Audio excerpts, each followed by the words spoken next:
Yo creo que una cosa importante para mí como proceso lo queer dentro de mi trabajo y mi forma de ser es más como un también compromiso que a lo mejor pareciera invisible. O sea, y eso es lo que me gusta mucho en tu obra. Tienes que tener siempre los códigos para poder entender, porque si no pasa desapercibido. Y me gusta que lo queer siempre se esconde en plena vista. Pero para mí sí hay un compromiso anticapitalista, antiimperialista, esencial. Y si no, no es queer para mí.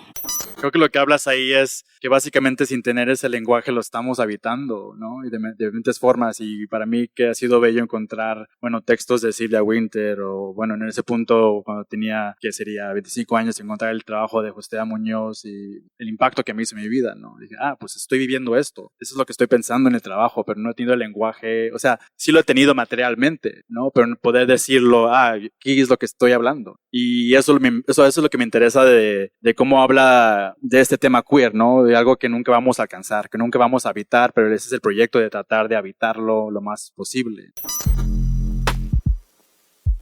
Bienvenidos a la segunda temporada de Future Dialogues, una serie de conversaciones entre artistas y profesionales del arte. Para esta temporada hemos expandido el alcance de los encuentros y las charlas se llevaron a cabo en la Ciudad de México y en Nueva York. Inspirado en el programa intergeneracional de Kurimansuto, definido por una rica historia de colaboraciones artísticas, Future Dialogues se centra en el intercambio de conocimientos e ideas para los artistas y creativos del mañana. Este episodio de Future Dialogues es posible gracias al apoyo de Aeroméxico.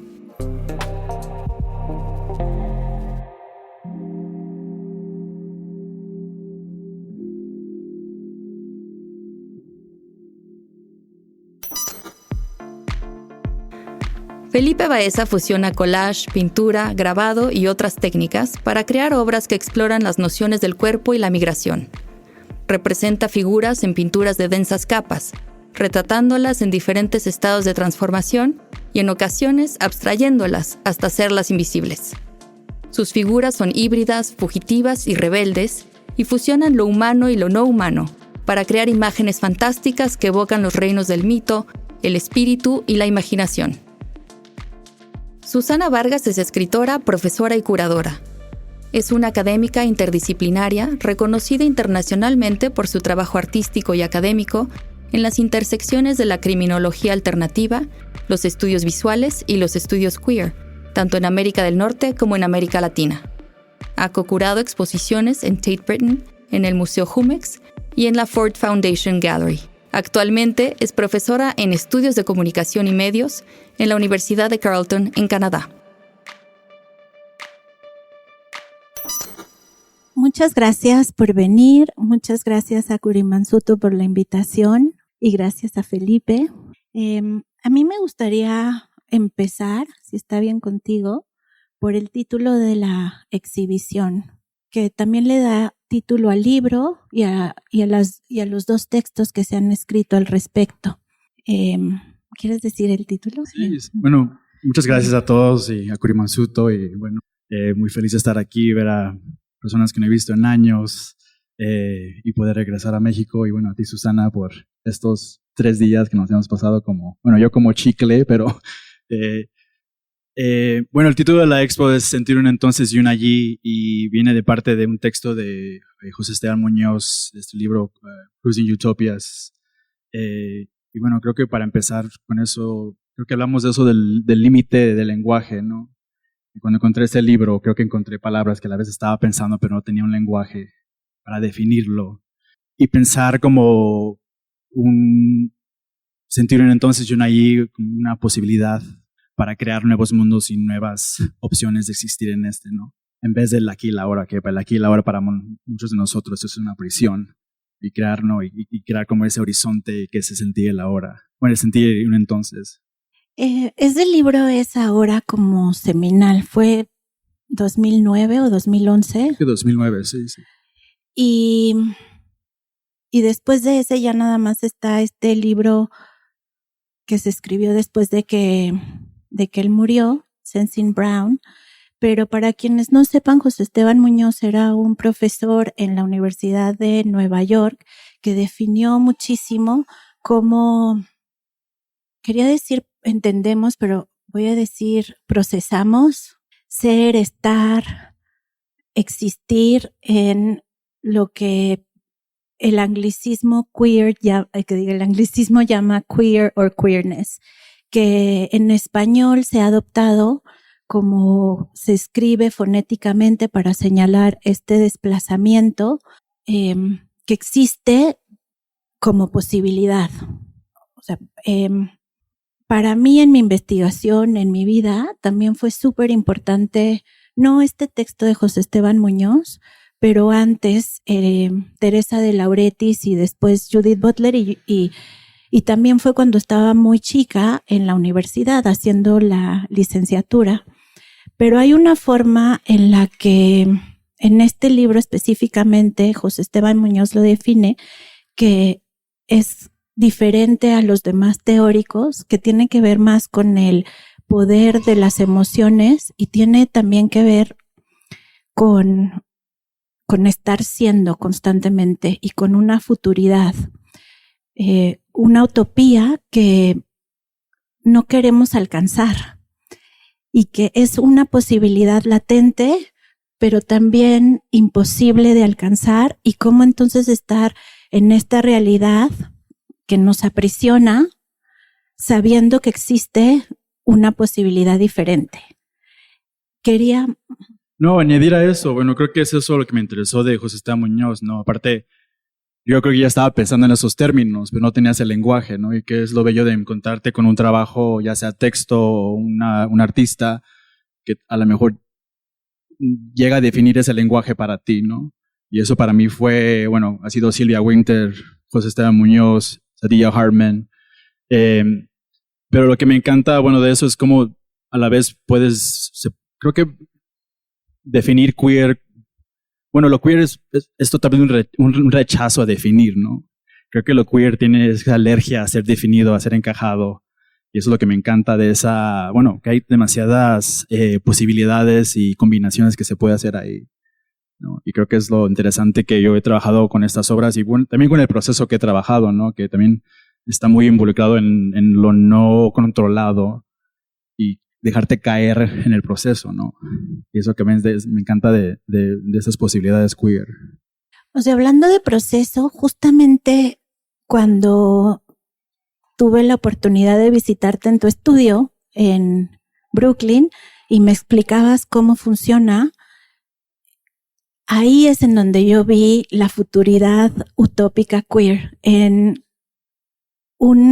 hacer un grabado que nunca va a ser grabado, pero aún así hacerlo y llevarlo al límite, pero no hacerlo. ¿Quieres hablar un poco del proceso? Sí, bueno, a ver si me puedo explicar bien. Básicamente, bueno, yo estudié grabado muy tradicionalmente y hacía aguafuerte o litografía. Y creo que yo llegué a un espacio y ya no tenía el acceso al taller de grabado y dije, tengo que reinventar lo que sé y cómo puedo reinventarlo en mi estudio sin tener la prensa. Y básicamente mi estudio, el piso se vuelve la prensa, ¿no? Hay un pedazo de plástico en el piso donde básicamente hay demasiado pigmento y agua y dejo caer el papel de algodón y básicamente absorbe todo lo que puede, todo lo que quiere. Y me encanta que, el grabado es un proceso muy abstracto y muy difícil de controlar y aparte me encanta creo que hablamos del riesgo, ¿no? Que pasa en ese proceso o dejarte caer en el proceso y de todas las posibilidades que puedan pasar. Y básicamente el proceso está hecho de esta forma que son como monotipos. Es básicamente el agua, el papel absorbe todos los pigmentos y así tengo que serán todas los backgrounds de las pinturas. Y después ya todo está compuesto como una colografía, que básicamente una colografía es una técnica de grabado donde básicamente el collage es la materia prima y básicamente usas diferentes texturas para poder crear diferentes tonos cuando le pones la tinta. Y básicamente todas las piezas aquí son planchas que nunca van a ser imprimidas, ¿no? Y eso me encanta de un proceso que te da muchas opciones de devenir, ¿no? Sí, o sea, esa es como para mí la intención queer de una obra. O sea, que no sabemos cómo, que no tiene un final definido y que al final no importa, lo que importa es el proceso. traje la definición de Muñoz. ¿La leo? Lo queer aún no ha llegado. Es una idealidad. Dicho de otro modo, aún no somos queer. Quizá jamás toquemos lo queer, pero podemos sentirlo como la cálida iluminación de un horizonte teñido de potencialidad. El futuro es el dominio de lo queer. Lo queer es un modo estructurante e inteligente de desear que nos permite ver y sentir más allá del atolladero del presente. Qué bello, ¿no? Bellísimo, y creo que añadir que todos a la vez estamos viviendo una experiencia queer, ¿no? Creo que lo queer lleva más allá de la sexualidad y el género. Es súper expansivo en eso, y creo que para mí ha sido interesante tratar de también, o sea, cómo eso se materializa en la obra y también cómo lo vivo en mi vida día a día. Y también creo que lo otro que hemos hablado es ese rechazo a ser, ¿no? A ser fijado, encajado en diferentes modos que quiere el Estado o la sociedad. Y creo que también en mi práctica el color ha sido como esa como técnica para también tener esos cuerpos que están fragmentados, se están desapareciendo, pero a la vez están completamente ahí, ¿no? Con su propia agencia.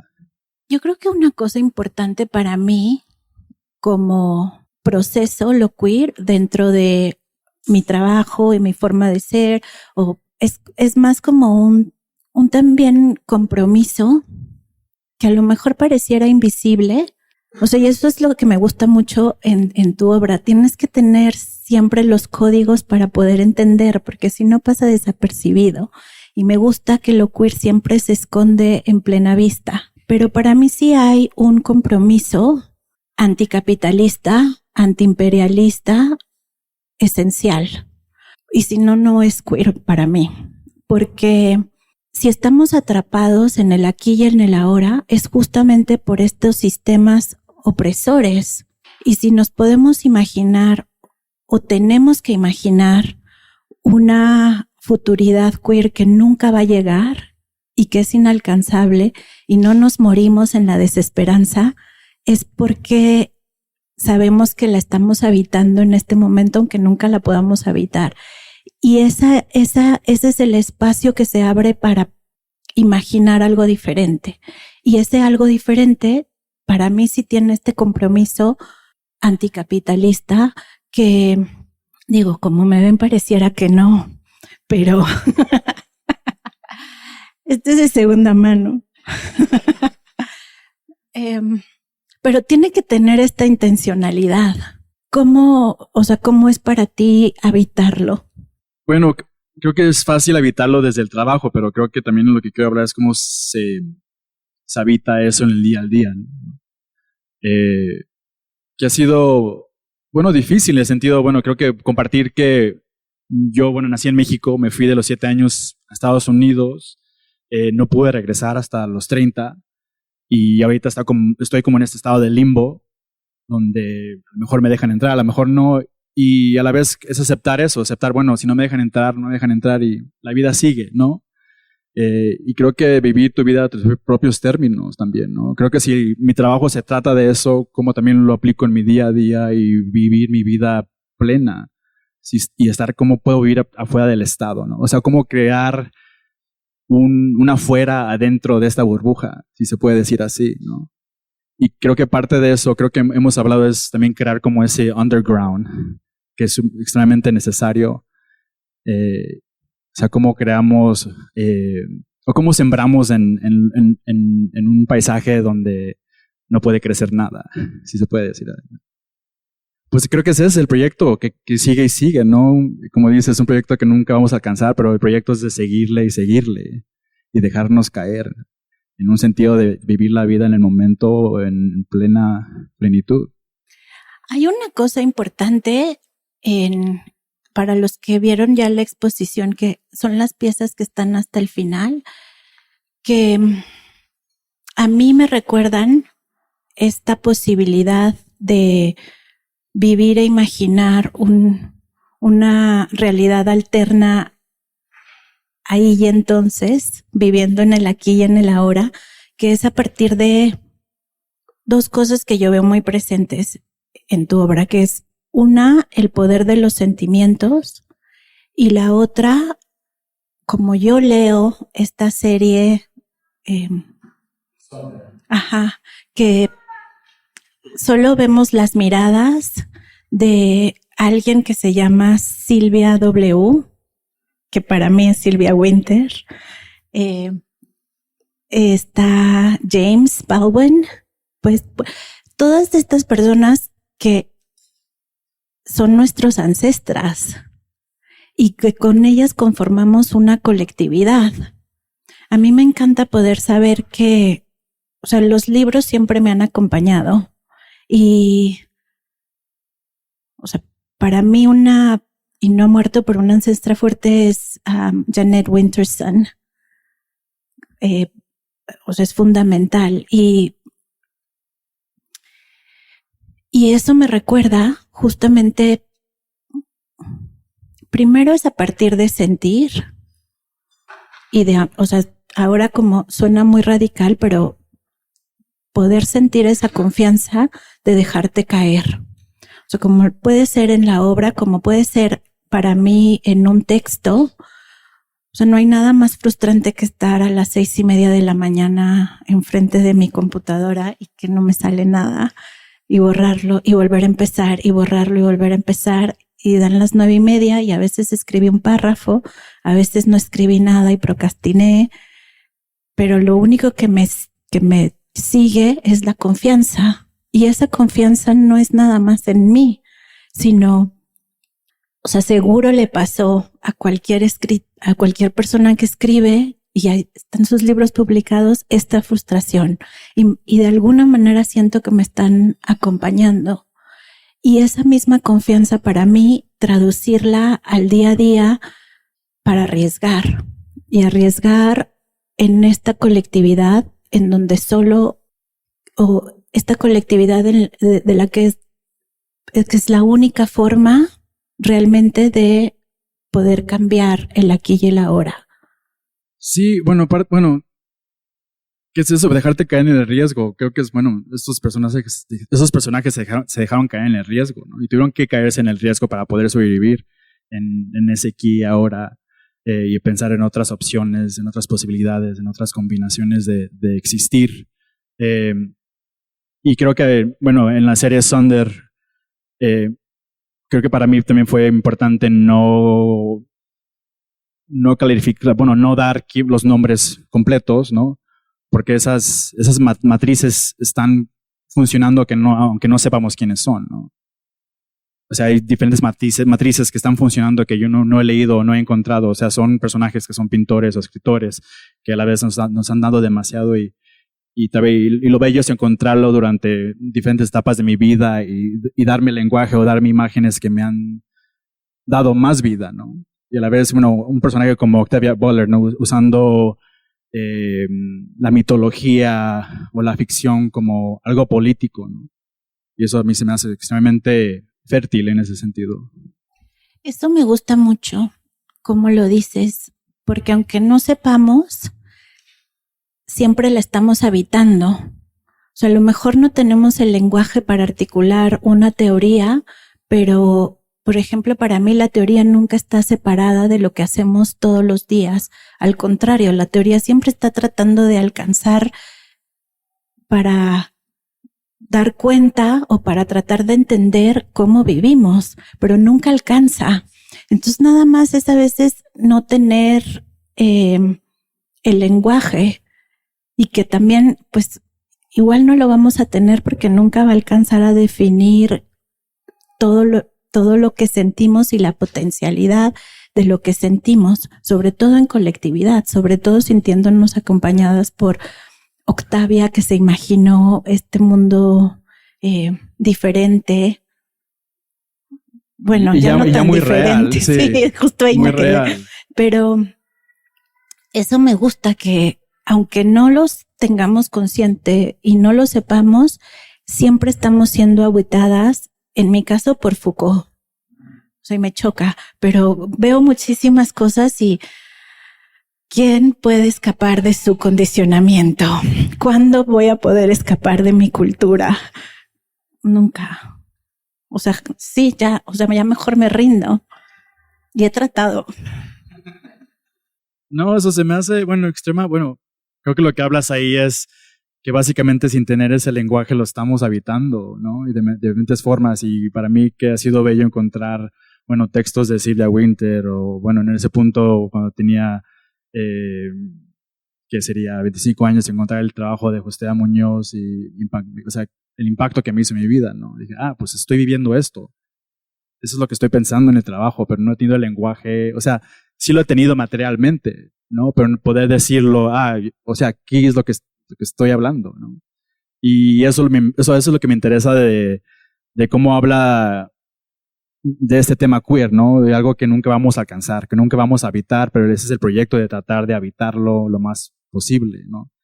O sea, tú lo habitas de una manera diferente que yo lo habito y esa es la opción que nunca, todos tenemos nuestra forma queer de habitar este mundo y eso es lo bello, ¿no? O sea, eso que pasa, que acabas de describir, como encontrar, leer este texto y decir, esto es lo que yo he estado haciendo, ese es el momento de acompañamiento que a mí me ayuda a tener confianza en que sí voy a poder escribir un texto o que sí voy a poder pensar de forma diferente y habitarlo de forma diferente. Como yo no podría ahora entender mi vida para nada si no me hubiera sentido tan acompañada estos últimos, o sea, sí, más de la mitad de mi vida, 25 años desde la primera vez que, o sea, como yo llegué a lo queer no fue a partir de la teoría, aunque pareciera, porque sí leí a Foucault la historia de la sexualidad y dije, estoy siendo construida, y esto se acaba ahora. Voy a ser queer como todas mis amigas. Y después ya fui a psicoanálisis y me dijo, no puedes hacer responsable a Foucault. Yo no sé si puedo, porque tú estás haciendo responsable a Freud. Pero bueno, esa es otra historia. Sin haber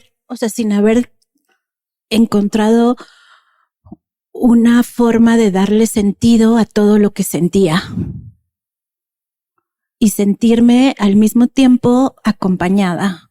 Porque si no me hubiera sentido sola, literalmente, o me sentía sola todo el tiempo porque era diferente y no podía describir la manera en la que estaba siendo diferente porque no me veo necesariamente diferente. O sea, me veo muy normal, mexicana, o sea, no hay un lugar a donde no vaya que no me reconozcan, pero es un sentimiento diferente que, pues sí, que trae una sensibilidad, una forma de ver, una forma de hacer que no se puede explicar, que no se puede ver con cualquier ojo. Sí, o sea, yo creo que ahí, o sea, ¿cómo explicas lo inexplicable? O sea, o cómo puedes... Y que no tiene que ver con la sexualidad nada más. No, creo que también eso es importante decir, sí. No, pues bueno, en ese sentido es qué bello ser acompañado, bueno, y aparte, bueno, como artista estar en el estudio 8 horas, 9 horas solo, ¿no? Y estar en tu propio mundo con estos personajes, ¿no? Y aparte con esta exhibición la empecé desde septiembre del año pasado. Y con eso quiero decir, bueno, que he tenido como esta conexión con esos trabajos que se han ido en diferentes etapas durante los meses y que hemos hablado de esto, ¿no? Y poder regresar y tener como una rara conexión, como si fueran como exes, ¿no? Así de que no estoy listo para verte todavía. Que se me hace interesante y no sé si tú has tenido como esa sensación de haber escrito algo y no estar lista a leerlo otra vez o esperarte un tiempo. O sea, literalmente he llegado una semana y no me he metido adentro porque no he podido. Y a la vez creo que, bueno, hoy obviamente ya me voy el lunes y sí, creo que me llega la sensación como que a veces no estoy listo para ver el trabajo otra vez, ¿no? Y creo que hay piezas que a veces no estoy listo y otras piezas que, oye, lindo verte otra vez y reconectar. Pero con otras piezas que sabes que necesito un poco de espacio todavía. Sí me pasa. Yo creo que a todos nos pasa. O sea, ¿qué se necesita para estar listo para estar lista para ver un ex? O sea, hay textos que leo y digo, esta no soy yo. Por mucho tiempo no decía que era escritora. en mi biografía todavía dice, Susana escribe, porque siento que no, o sea, que cambio tanto y que estoy con tantas voces diferentes. Y luego a veces, o sea, que sí, que no es ni siquiera un rechazo, es simplemente no estar lista. O sea, yo tengo una ex que ella hizo todo el trabajo para que yo estuviera lista y se lo agradecemos. Porque si no, yo no, o sea, es diferente cuando creciste con Chabela Vargas y con Juan Gabriel. Y no es tan fácil, pero ahí es en donde me refiero a queer como el compromiso, porque igual uno nunca va a estar listo y nunca voy a volver a ser la persona que escribió el libro de la Mataviejitas. O sea, si tú lo lees y me conoces, vas a decir, Susana fue a psicoanálisis 2 veces a la semana y trabajó a su mamá. Aunque no, obviamente no está ahí, pero es como, o sea, es un texto bien psicoanalítico y bien sobre la mamá y, o sea, me ayudó mucho, pero ya no soy esa persona y no voy a volver a ser. Y si lo volviera, o sea, si volviera a hacer ese tema y escribir, o sea, ya, no, o sea, uno, ahí está lo queer, uno nunca va a estar listo.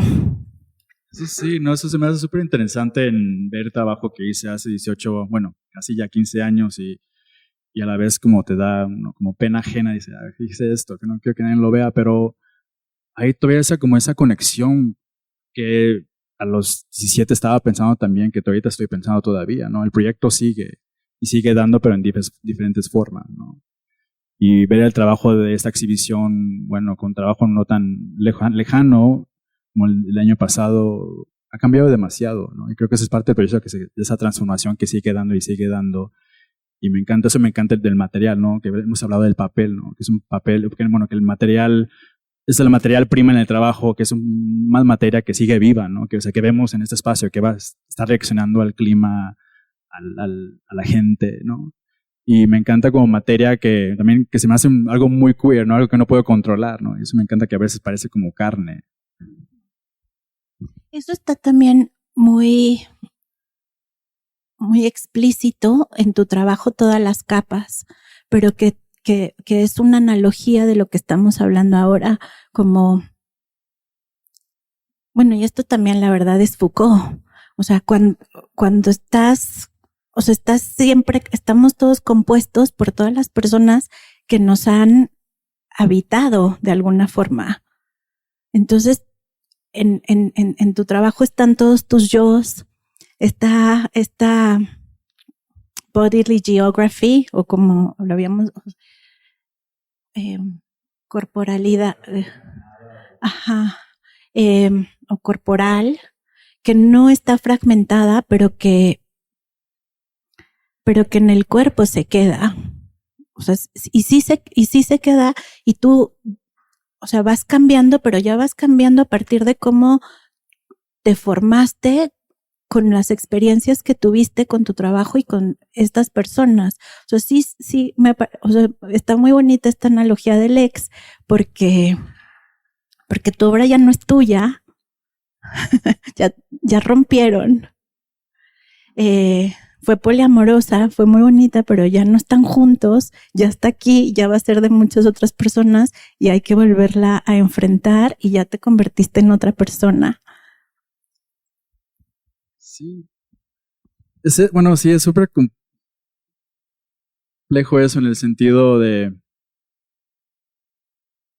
bueno, de que hablas de estas capas, ¿no? Que básicamente somos seres incompletos, ¿no? Somos un proyecto, y a la vez somos partes de miles de cosas que hemos vivido y también de construcciones, ¿no? Y creo que para mí ha sido materialmente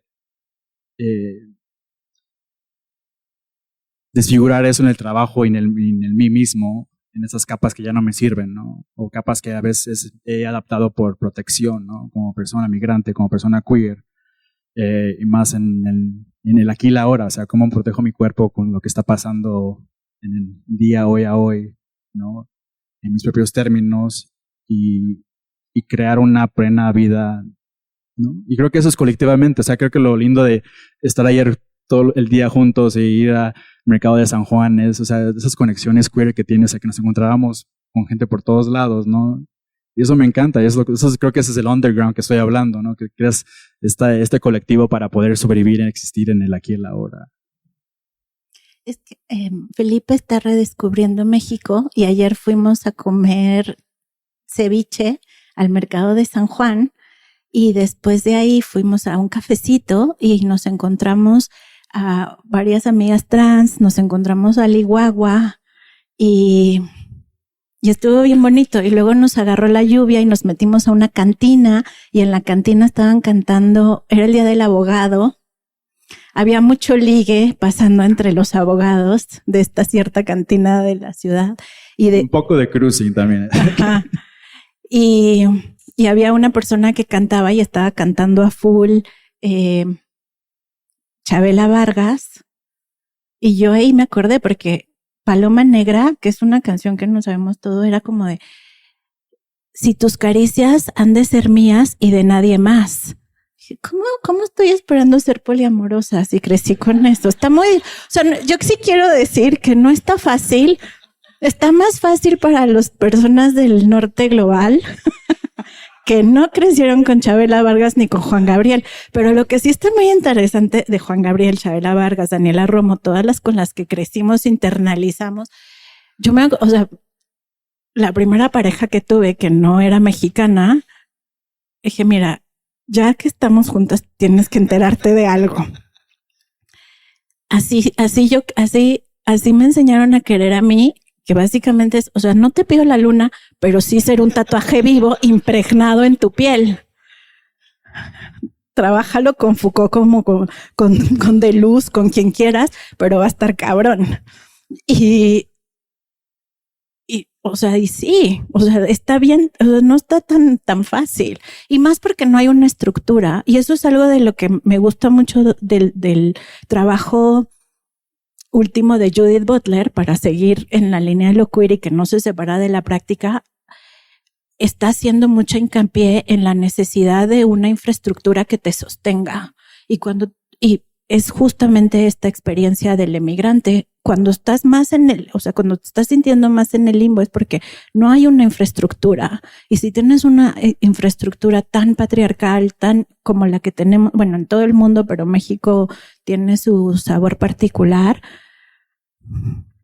estás bien aprisionado por el aquí y el ahora, porque estás luchando contra todos. Y ahí también la importancia de la colectividad, de crearte a ti misma una estructura que te sostenga en este cambio o compromiso.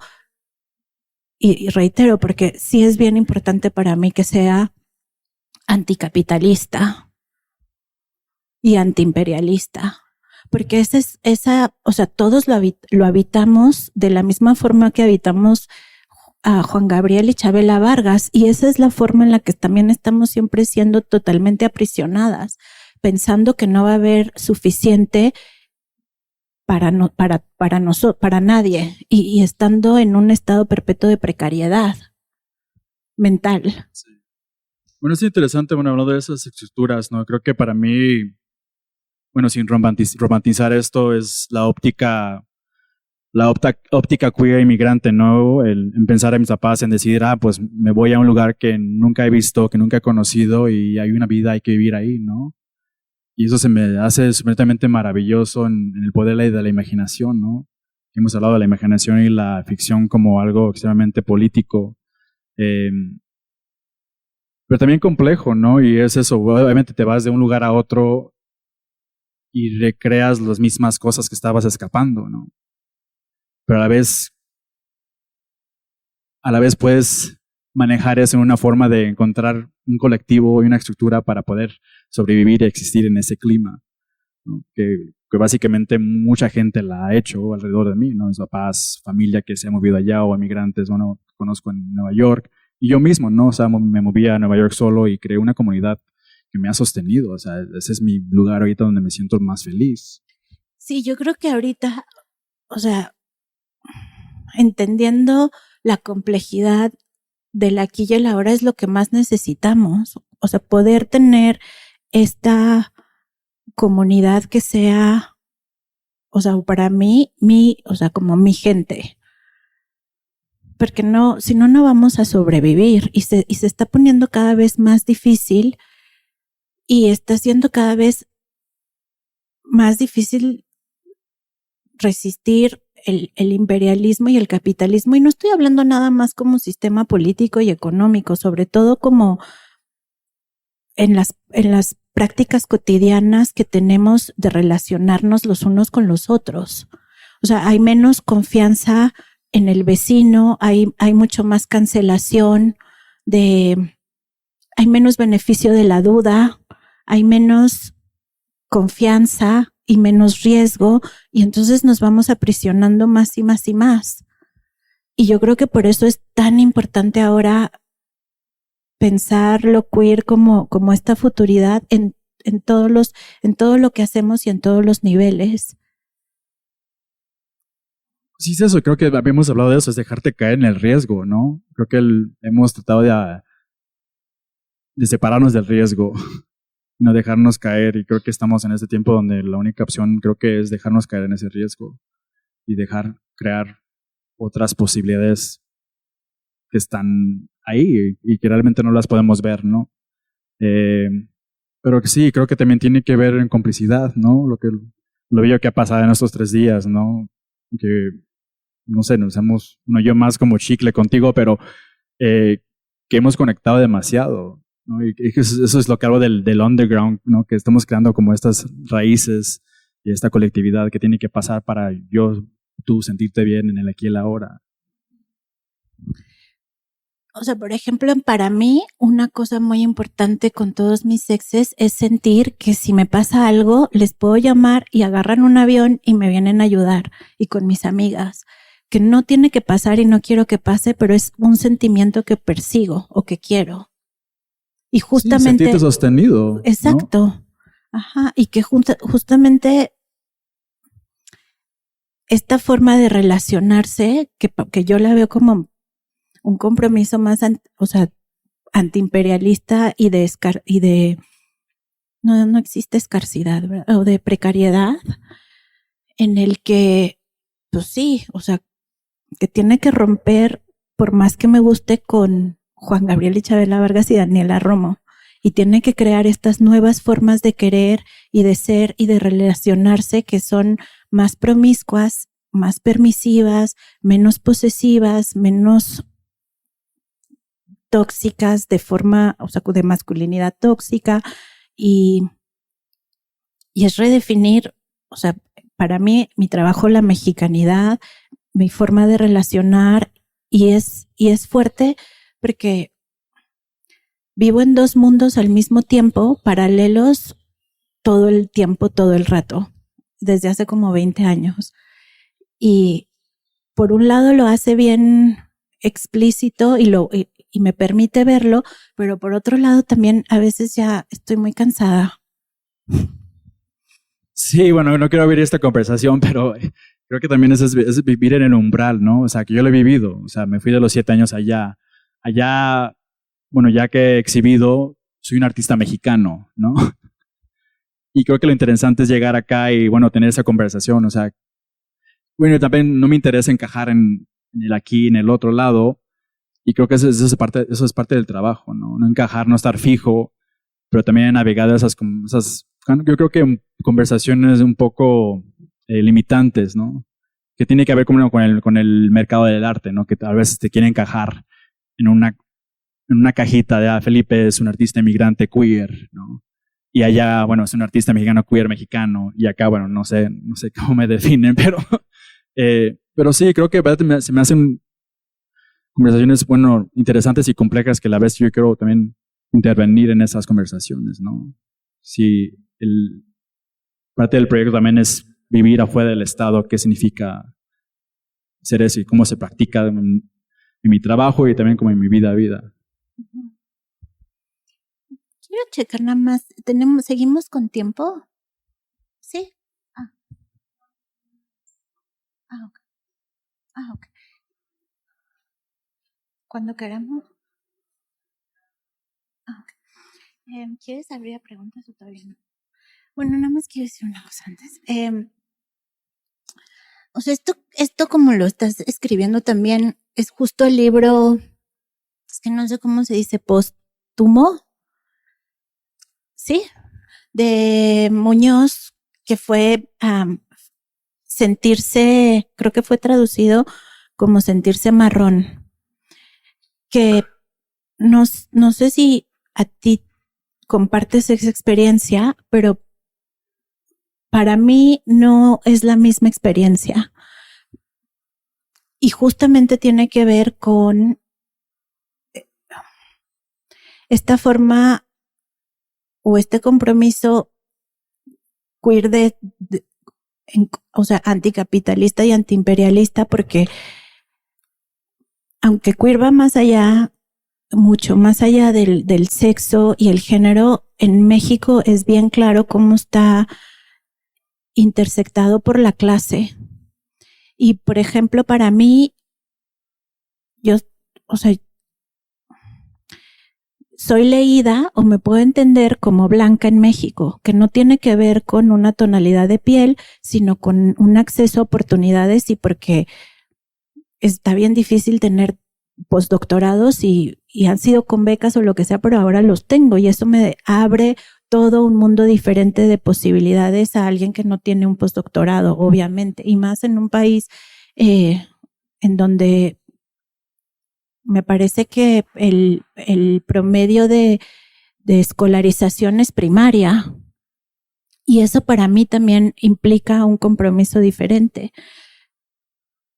Y en cuanto estoy en Canadá o estoy o sea, en Colombia era súper difícil para mí porque me sentía bien incómoda todo el tiempo de ser la única mexicana estudiante y los otros mexicanos estaban sirviendo el café y estar en el lounge de los estudiantes de posgrado, o sea, no podía y además porque justamente no sabía cómo manejarlo y me podía que no tuviéramos todos el mismo acceso a oportunidades y al final ya no iba al lounge porque además decíamos, bueno, me van a pedir un café en cualquier momento y o sea, son cosas que nunca he podido negociar, o sea, me da demasiada culpa, pero aparte siento que tengo una responsabilidad, no hay una generalidad y cuando estoy aquí soy blanca y cuando estoy en Canadá, que además ahora que tengo una posición de profesora y además ya soy tenure, está fuerte porque, por ejemplo, en un departamento de 30 profesores no hay otra que no sea, o sea, que no sea blanca. Entonces tampoco tengo mucha relación y mis estudiantes me ven diferente y es totalmente todo el tiempo, todo el rato, en todo, estar en una liminalidad o como tú dices, en el umbral, que compartimos estas experiencias de diferente forma. Y para mí ahí es importante encontrar, o sea, conectar y encontrar a mi gente porque si no, o sea, si no, no puedo continuar, no hay futuridad queer. Y ese es un brownness que yo siento es diferente al brownness del que habla Muñoz. Muñoz habla de un brownness en relación al whiteness que existe en Estados Unidos, pero es diferente al brownness que existe o al whiteness que existe en relación a, digamos, Latinoamérica. Exacto, bueno, yo tuve un entorno muy diferente. En ese sentido, bueno, yo me fui de Celaya, Guanajuato, a Chicago y realmente no hubo una transición muy diferente, ¿no? Chicago en ese tiempo, bueno, sigue siendo una ciudad muy mexicana. Llegué a un barrio muy mexicano, Pilsen. Llegué, o sea, entré a una primaria que sigue existiendo llamada José Clemente Orozco. O sea, mis maestros eran mexicanos, mis amigos eran mexicanos. Realmente no tuve como esa desconexión con México en ese sentido. Obviamente tuve una conexión con otro México. Obviamente vas a un país y creas lo que es México, ¿no? Es como esta idea kitschy, muy colorida, que en ese tiempo era Pilsen, ¿no? Pero creo que sí, mi experiencia en Nueva York fue muy diferente. O sea, yo era el único, ¿no? El único mexicano muchas veces. Y también estaba navegando otro sistema. En ese tiempo no tenía un estatus legal en Estados Unidos, ¿no? Y esa fue la razón por la que me fui a Nueva York. Mi única opción de ir a la escuela era ir a esta escuela particular que se llama Cooper Union, que básicamente todos son becados ahí. No era la única opción de estudiar. Pero en ese sentido de estar en ese umbral, bueno, creo que nunca me consideré, bueno, creo que ahorita la conversación en Estados Unidos es en brownness y en Latinx, que yo nunca he tenido esa conexión o esa necesidad de conectar con eso, pero también eso no es mi entorno. Creo que si hubiera crecido en Los Ángeles hubiera sido otra cosa diferente, ¿no? Y tiene que ver eso con mi trayectoria de haber crecido en Chicago en un momento muy específico, de llegar a Nueva York en 2005, que me han marcado en muchas formas, ¿no? De definir, como esas capas que hemos hablado, todas esas son capas que me han formado y que también han formado el lenguaje que me he definido.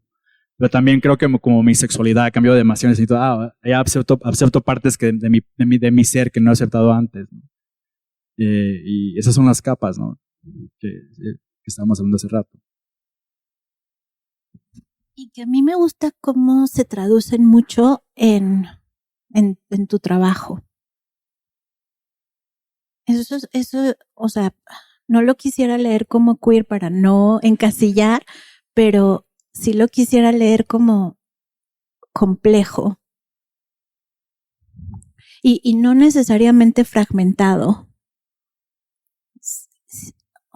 O sea, sino a lo mejor aislado para en cierta parte del cuerpo poder leer este poder de los sentimientos en toda la bodily geography completa. Bueno, creo que lo puedo decir, es una narrativa sin fin, y creo que eso es lo lindo de este proyecto de vida, ¿no? Que, bueno, puede cambiar a cada rato, en cada conexión que hacemos, cambia, ¿no? O sea, que ha cambiado en conocerte en estos 3 días, ha cambiado mi entorno en muchas formas, ¿no? Y eso es lo bello, el devenir. Felipe, quería preguntarte un poco cuál es tu relación con la repetición. O sea, lo pregunto por los rostros. Hay una pregunta ahí si son máscaras o son rostros o capas o qué son. Pero claro, ves en la exposición que es como un elemento que se va repitiendo con variaciones, pero quería preguntar qué te significa. Bueno, creo que la repetición ya viene del proceso, ¿no? Del grabado, que está muy implementado en mi práctica. Pero en ese sentido, a lo mejor se ve que hay un sentido de repetición, pero no. O sea, todos los retratos son únicos en un sentido. No hay una repetición, marcas, casi como una huella, ¿no? Que a lo mejor se ven similar, pero están hechas de diferentes maneras y dibujadas de diferentes maneras. O sea, el trabajo de esos retratos, todo empieza como un dibujo. Y ya cuando transfiero el pigmento al papel, ya transfiero la imagen al papel. Y ya va como este proceso de dibujar con el hilo. Y sí, como tú dices, funcionan como máscaras. O sea, son máscaras realmente. Y en ese sentido, en la exposición, ¿cómo funciona la repetición? ¿Son puntos? ¿Son reiteraciones? ¿Son ojos que te ven? Bueno, en ese sentido, bueno, creo que para esa exhibición, al principio era importante para mí no usar las paredes existentes y al final sí terminamos usándolas y crear como este espacio que los ojos te están mirando, o sea, esos muros que están como no rectos en ese sentido y moverte el espacio y en ese movimiento los ojos se están regresando la mirada, ¿no? O sea, que un poco de cruising que está pasando en el espacio. Oye, yo también lo podría leer, esa repetición, justamente como queer. O sea,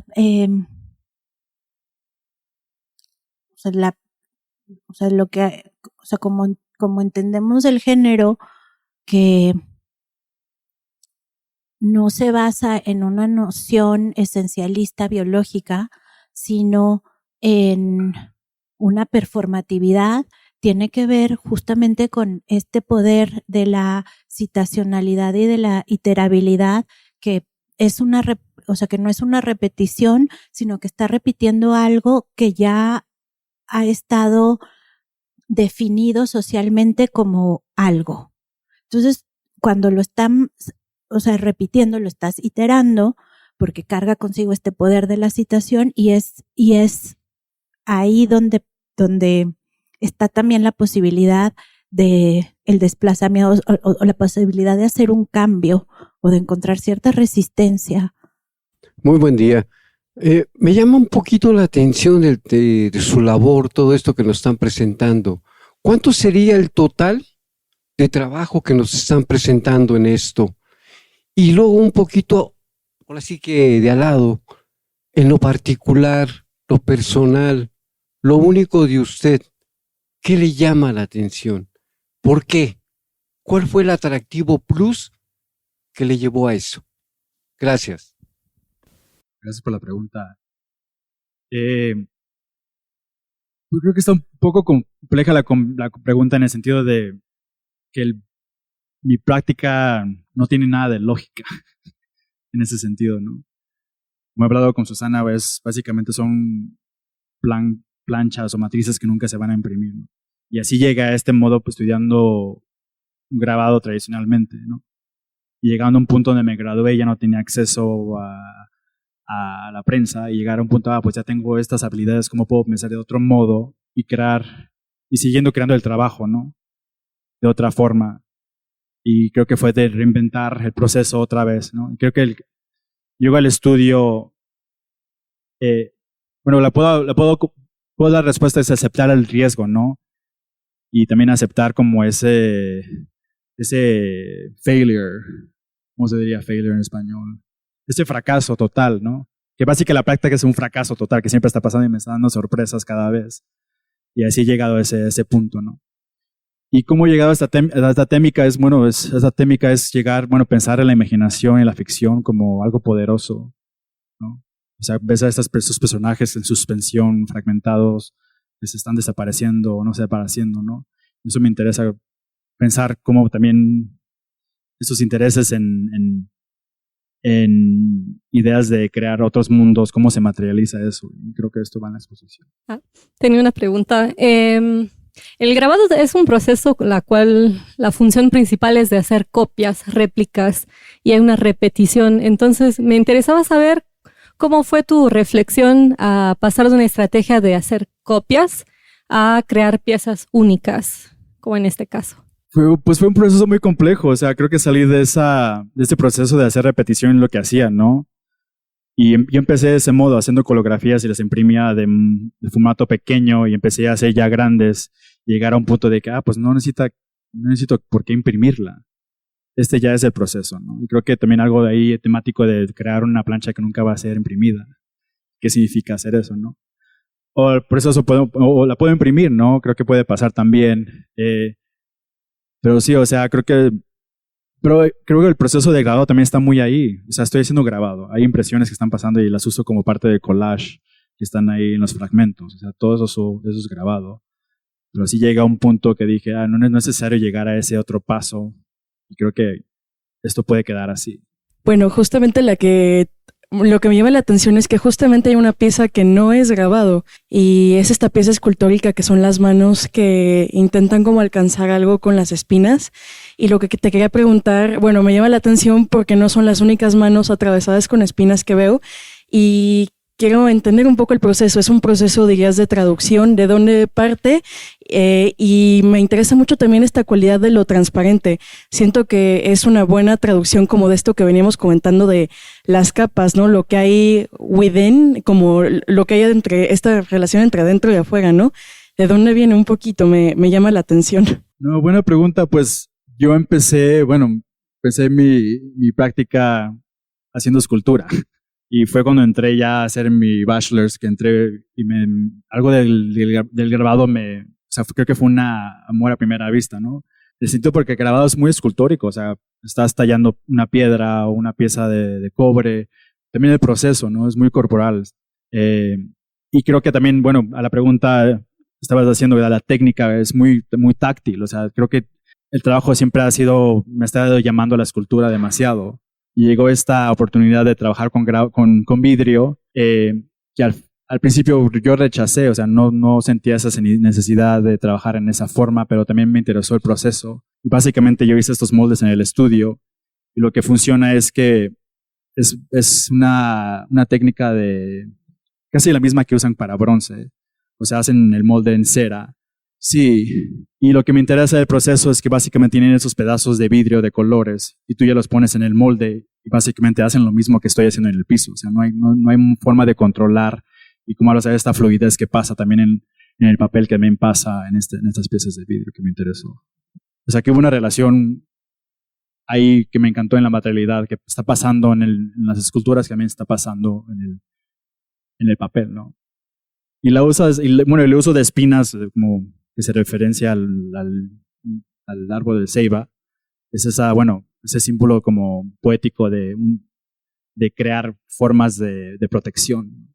El título de esa pieza es muy bonito y va mucho, ¿no? O sea, que yo ya, es como exes, a veces no me acuerdo los nombres de mis exes, pero...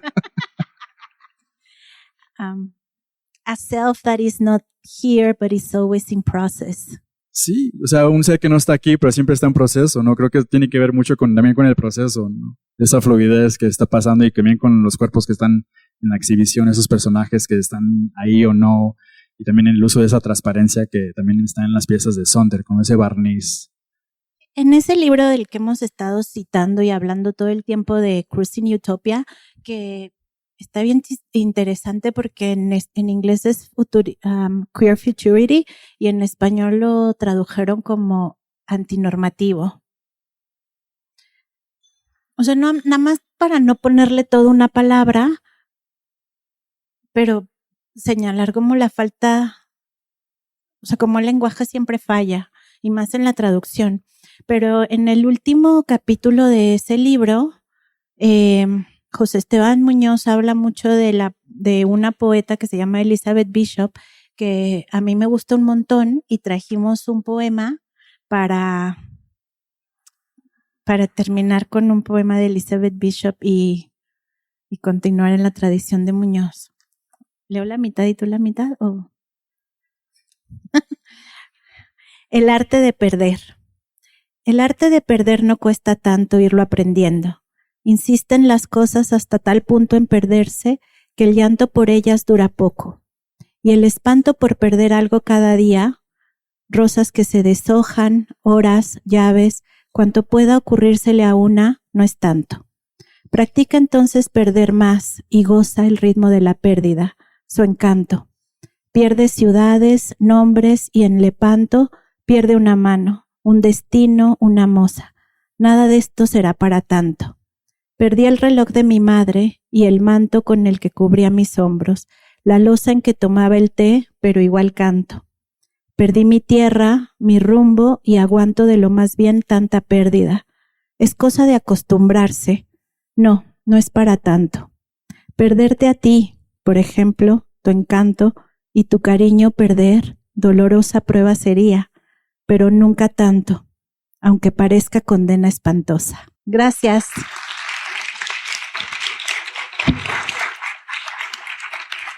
No, pues es eso, bueno, es dejarnos caer. Y ahí va, ¿no? Y perderlo todo. Muchas gracias.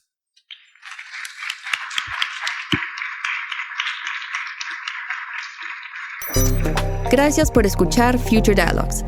Nos vemos pronto.